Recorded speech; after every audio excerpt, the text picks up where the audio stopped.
right, it's Chris, Infinite Realities. I am back, and this is one I've been looking forward to all day. This is one of my all-time favorite people, someone that I look forward to seeing every year because it's one time a year I get to see her. Karla Marsh Southern, the event and creative coordinator for Heroes Convention in Charlotte. Karla, how are you? I'm hanging in there. How's Infinite Realities doing? Hanging in there, you know, doing the best we can. I follow you guys on social media. You're engaging your community, keeping everybody active, and I think that's all you really can do right now. Likewise, I mean, I had to follow Walt Simonson and Andy Runton, two of my favorite people. I was like, yeah, this is like, you know, the reverse of when they put the opener on after the main act. Oh, I wholeheartedly disagree. I think people are going to find that out. So Heroes is billed as America's favorite convention. It's been going for how many years now? Like, this year it would have been our 38th anniversary. Yeah, we're pushing 40 now with it, you guys are. And it's a comic convention. You know, there's no media guests. It is for people who love comics, by people who love comics. Creators look forward to it. I plan my year around it, and the word went out recently. Yeah. The hardest thing we have ever had to write. I mean, here's the thing. It wasn't going to happen. It couldn't happen. Even if we weren't still under the stay-at-home orders until May 8th, you know, the phases open up in stages. They're not going to say, okay, groups of 10 or more. Okay, 20,000 people sounds like a great idea. Right. That wasn't going to happen. And a lot of our guests were, you know, they're in the highest risk group. Right. So, you know, who were we going to get guest-wise? I mean, if it's not safe for Jim Steranko to travel, it isn't safe for anyone to travel, because that is a bad you know what. He is. You've never met the toughest guy in comic books, and I'll fight anybody on it. Jim Steranko is a Jim Steranko character come to life. He is. Oh my God. He is like the personification of his own creation. Yeah, 100%. So you know what? You're right. If it's too dangerous for Steranko, it's definitely too dangerous for me and you. It's absolutely too dangerous for anyone else. So not having Heroes this year, but so we're. I know y'all are focusing on 2021. But let's talk about the coolness that I perceive to be your job. Heroes is a beloved convention, so outsider like me, I volunteer with it. You know, I pitch panels and stuff, but you're living it 365 days a year. So I'm curious to pick your brain about this. First and foremost, how did you get this job? I was raised to do this job. Yeah. I, along with, you know, there's a few, Shelton definitely one of them, but I've been to every single Heroes convention. The first one I went in the womb. Wait, really? Yeah. Wow. So, and then I was born 13 days later. So my mother was like super pregnant. This is destiny. So, and then like my brother's 13 years older than I am. Okay. And so he didn't want to miss the comic book convention. It was the first one. Oh my God, we couldn't miss it. So my mother took him. She was super pregnant. I think she was probably a little bit bitter about having to take her 13-year-old to a comic book convention being like 11 months pregnant. So she took him, but I think she was secretly hoping that like her water would break in the middle of the comic book convention and it would teach him a lesson. Like the Flash doing time travel, he learned no lessons at all. So we went that first year. I was born 13 days later. And then we went every year after as like a family thing. And then my brother, when he was old enough to drive, when he was like 19, we just went together. And it was like our brother-sister, you know, thing. And then when he couldn't go in 2004, I went by myself and I met one Phil Southern at the comic book convention. And I had a boyfriend with me at the time. Scandalous. Yeah, I know. But every time we went past the Heroes booth, Phil like waved at me. And when I was like, well, we're leaving, he's like, I'll miss you. Oh, Boy. And so on the escalators up in the Charlotte Convention Center, the boyfriend at the time was like, I can't believe you just flirted with that guy, that creepy guy from the comic book store, like the whole time we were there. And I was like, well, I can flirt with whoever I want to since I'm single. And then we had an hour drive home. I maybe should have said that line after the drive home, but you know. So the 2005, I started volunteering because Phil and I were a couple by October. So like, 3-4 months after the convention, we were a couple. We've been together ever since. Yep. And in 2005 at the Heroes Convention, I started volunteering. That first year when we were doing like, you get a grab bag. Everybody gets a bag full of stuff when they come in the door. It was usually like flyers and postcards. Instead of having like a freebie table, it was just a Heroes bag full of freebies. And I handed those out to like 5,000-6,000 people over 3 days in 2005. And then the next year, Shelton, who owns and runs Heroes Aren't Hard to Find and the Heroes Convention, we were like a person short and he needed some help checking in exhibitors. And it pretty much just turned into Shelton showed me what he wanted me to do, checking in the exhibitors for like 5 minutes. And then I didn't see Shelton again. No. And I just I already knew like 70% of the exhibitors just from going to the show every year. I had shopped with these guys my whole life. So I knew most of them anyways. And that helped. And so then like every year, Shelton was like, well, you just check in exhibitors. You do the exhibitors. And then in 2012, Shelton was like, you do this every year. Why don't you just come and do it for me full time? Because, what if you were the one that actually booked all the exhibitors and knew what you were getting into well in advance of the actual date of the show? So I took over the exhibitors in 2012, and Rico Renzi was the creative coordinator. And for Rico Renzi, you've heard that name, superstar colorist on Spider-Gwen and Spider-Gwen. Goddess Mode and the Unbeatable Squirrel Girl, and I could go on and on and on, but I'll let Rico wax philosophical on his achievements another time.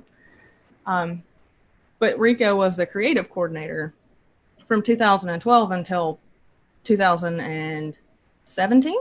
18. Summer of 18.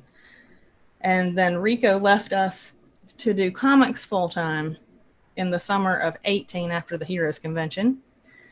And I just kind of stepped in.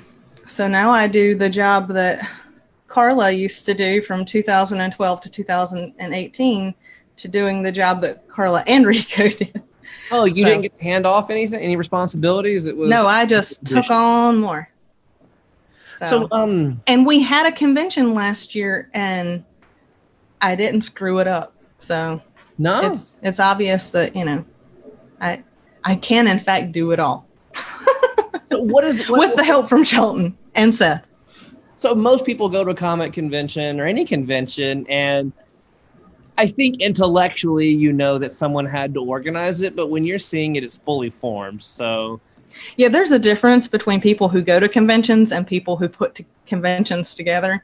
So Heroes Con 2018 ends. When did you start work on 19?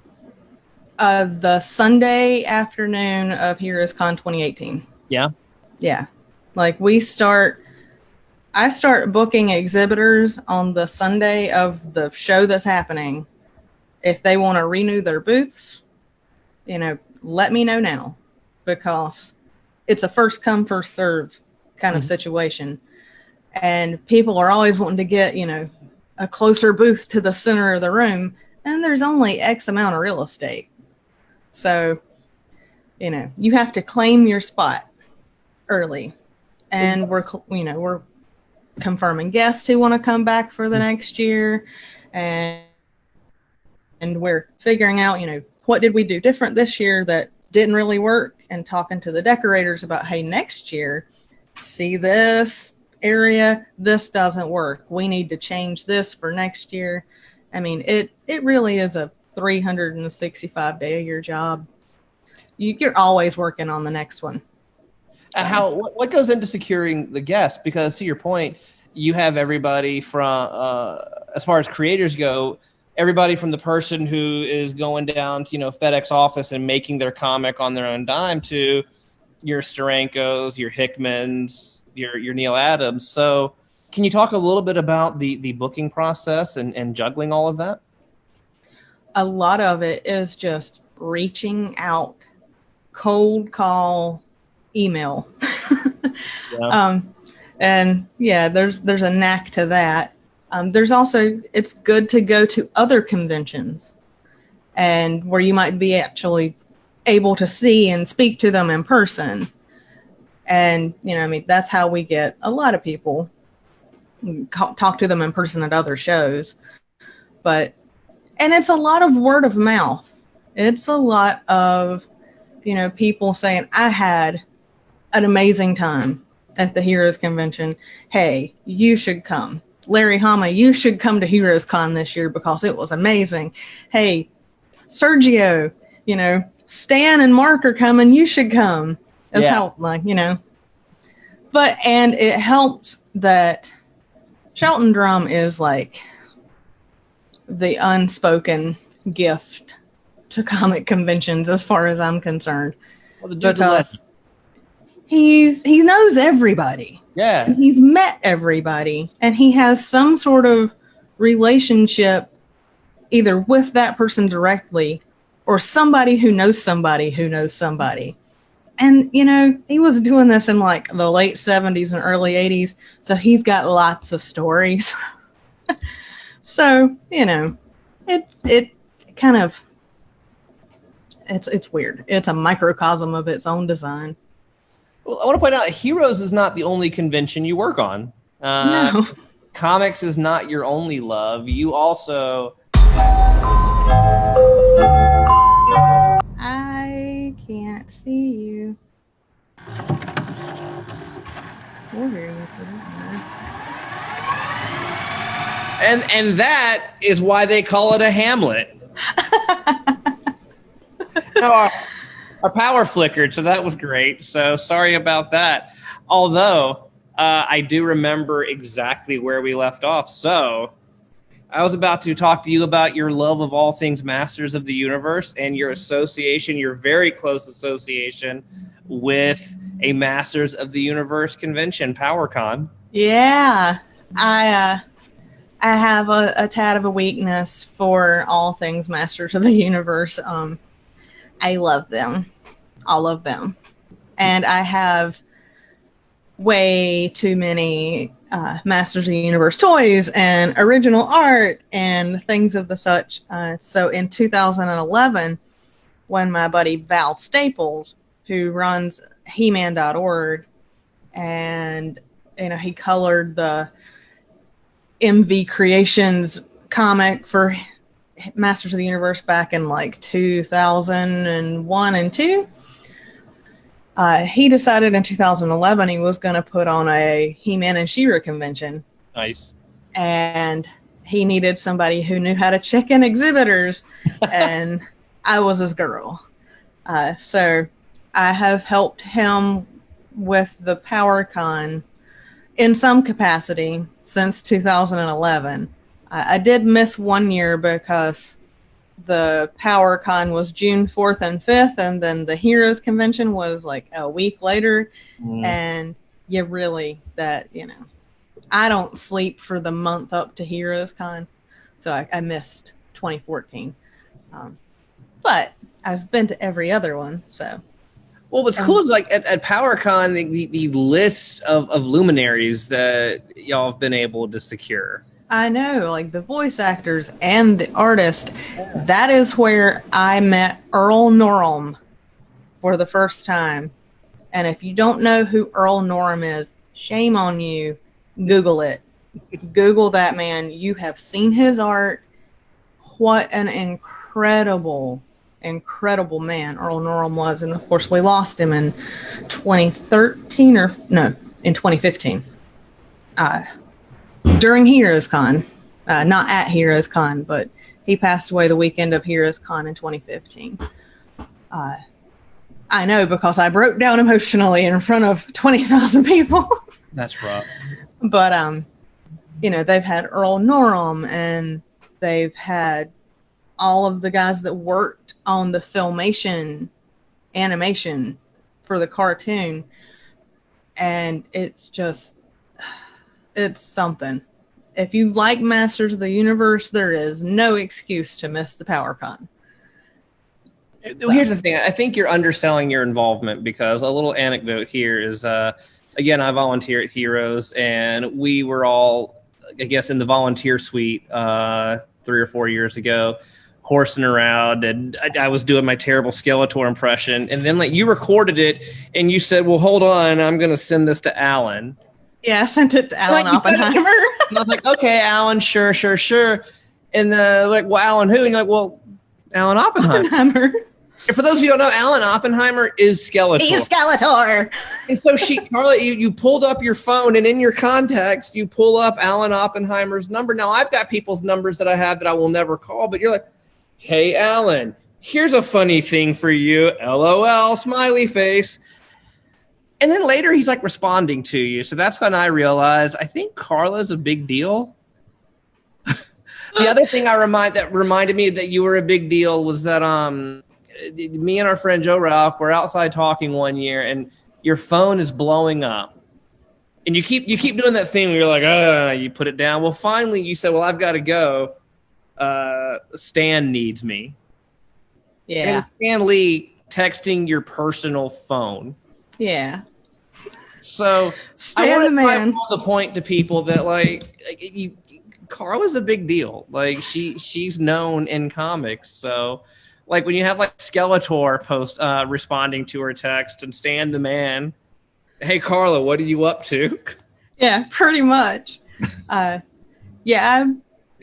and I were pretty tight. Yeah. So, Can you tell me about that? Well, I had training in therapeutic massage, this is strange. Okay. But we were at Baltimore Comic-Con in 2012, and we had just had Stan at Heroes Con that June, and this was in September. And during all the rush of Heroes Con, Shelton forgot to get his book signed. He had 2 books. He had The Amazing Spider-Man, and he had X-Men, the omnibus. Yeah. And he just wanted Stan to autograph those. No frills, no thrills, no anything.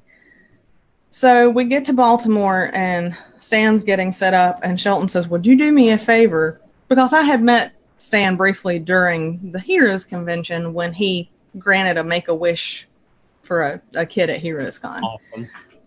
And that was awesome. But he met me, and then when I walked over to his booth in Baltimore, he remembered me, which that seemed unusual. And I wasn't sure if he remembered me or if he was just pretending like he remembered me. But then he was like, you worked at Heroes Con. You were the one that brought over the little kid. How is he doing? Do you know anything? So he remembered, mind like a steel trap. So he's getting ready to do a signing in Baltimore, and his hand kind of looked like this, like the claw you can't unclench. Yeah. And I said, he said he would sign Shelton's books. And I was like, oh, Stan, is it arthritis? And he was like, you don't sign 1 million autographs a year and not get the arthritis. And I was like, I have some training in therapeutic massage. I could maybe see if I could relax the muscles in your hand if you want me to. And he just stuck his arm out. and said, "If you can do anything, darling, I'd appreciate it." So I gave him an arm massage from the elbow down to and his hand relaxed enough to where he wasn't like drawn up That's awesome. anymore. And then afterwards he was like, he said, "It's gonna hurt again later today. Is there any way you could maybe, like, could I call you after I've done the signing so that my hand's not like this in the photos we have to take later?" And so I told him, I was like, "Yeah, here's my phone number. Give me a call and I'll see what I can do." And sure enough, like 4 hours later, I get a phone call and it's Stan. And he's like, "Could you come over here and do that magic that you did earlier? I'm going to have to take 200 photos." So I did that. And it kind of worked its way into being, I was Stan's traveling arm and hand masseuse for 6 years. I guess, yeah. I mean, he flew me to Las Vegas. He flew me to Los Angeles. He flew me to New York. Oh, wow. And that's all I did was, make his hand work. And, when people find out about that, they're always like, "Oh, he was such a creep." No. I know people don't like Stan. That's fine. That's your business. But that man was never anything but a gentleman to me, and all we ever talked about was hot rods and food, and of course I had to talk to him about early New York and what was it like in early New York, but he was just a normal guy like everybody else. At the end of the day, loved his wife and loved to tell long protracted stories about her. So did he ever call you true believer? No, but he would, like, whenever I would finish and he would do his hand, he would go, "Ah, Excelsior." Worth it. So what are you working on right now? I know that I imagine having a canceled convention, a canceled major convention, comes with all kinds of new headaches of its own. It certainly does. Can you talk a little bit about that? Well, what are you doing right now? Well, we're trying to figure out what we do now. We're looking into maybe trying to do some virtual stuff the same weekend that the convention would have been, so that we can maybe do a Facebook Live type drink and draw event. Oh, yeah. Or we can do a Facebook Live art auction. Because, we miss everybody and we don't want people to forget about us for sure. But right now it's weird. Like, we can't really open the store until the stay-at-home order has been lifted. And even then, like, I mean, you work for a comic book, Yep. You work for the comic books. Things are weird right now. Like, weird right now. Trying to figure out when are the books that were supposed to come out on April 4th going to ship, and when are DC books going to be back in store. And it's, navigating the now is, I would much rather be planning Heroes Con. Yeah. I would much rather have 2,000 spinning plates for Heroes Con right now than try to navigate whatever this is. Yeah. What is your are you hopeful for the future of conventions? I know like a lot of absolutely. So yeah, I am absolutely. Too. So you are. Absolutely. I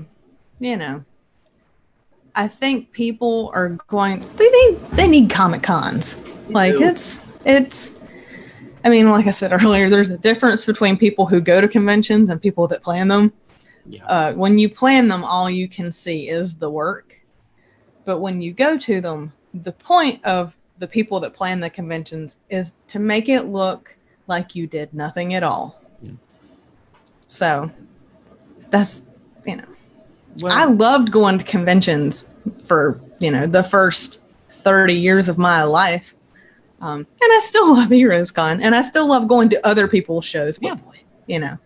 Heroes Con it's a beast. And I can't imagine, the people who put on the shows, I wouldn't want to put on Emerald City or San Diego or New York Comic-Con, where, we get 20 to 50,000 people, I can't imagine trying to wrangle 200,000 people and what that would look like. And I don't know if, they canceled San Diego for this year. I feel absolutely certain they're going to cancel New York. Yeah, San Diego was canceled. So, New York, I don't think will be far behind. New York's been one of the hardest hit places in the country. So I can't imagine that will happen. But, it's weird. Everything is weird. Well, I think that we're going to get through the weirdness. I think that we're in comic books. We know weird. We know weird. We're built to survive weird. We're communal. This right here has happened because of comic books and our shared love of it, and I'm confident that we're going to be fine. Yeah, same. So same. It's just going to take a little minute, and again, I kind of don't know what to do with myself because really, starting in April, yesterday should have been Free Comic Book Day. Right. And Free Comic Book Day every year for me starts the stopwatch. I know that when we close the doors on Free Comic Book Day, it's 15 to 18 hour days non-stop up until the Tuesday after Heroes Con for me. Because there's t-shirts and program books and artist alley tables and artist alley signs and prints and posters and getting everybody's tickets and wristbands and getting everyone's hotels taken care of and making sure we have everyone's flight information so that we can pick people up from the airport. And the list of things that go into running a convention is so long, there's no way I could list it all because I will forget something. Yeah. There's planning panels and there's, figuring out who's going to drive the shuttles to and from the airport. And you are one of our favorite and beloved moderators for panels. So, you know what some of that looks like behind the scenes. It's just... You get to come to the fun part and then watch other people sweat with the heavy lifting. That's all I have to do. But there's getting the AV set up for that and getting everything for everything. And it's a lot. And people don't know that it all looks like nobody did anything. Like it runs itself. It does not run itself. Well, that is a testament to you, to Seth. That is a testament to Phil. That is a testament to Shelton. So next time, when convention season starts again, and everybody goes to their favorite con, understand that it's people like Karla who are doing the work, and a lot of that work comes from a place of love. Karla, thank you so much for spending time with me today. Aw, Skeletor, thank you for having me. I am going to go ahead and end the stream, and I will harass you for a minute. Are you not going to sign us out with a little bit of a Skeletor? I can do Skeletor. Let me see. What would Skeletor say? It's like, goodbye, everyone, except for you, He-Man, you boob. Yes. Thank you.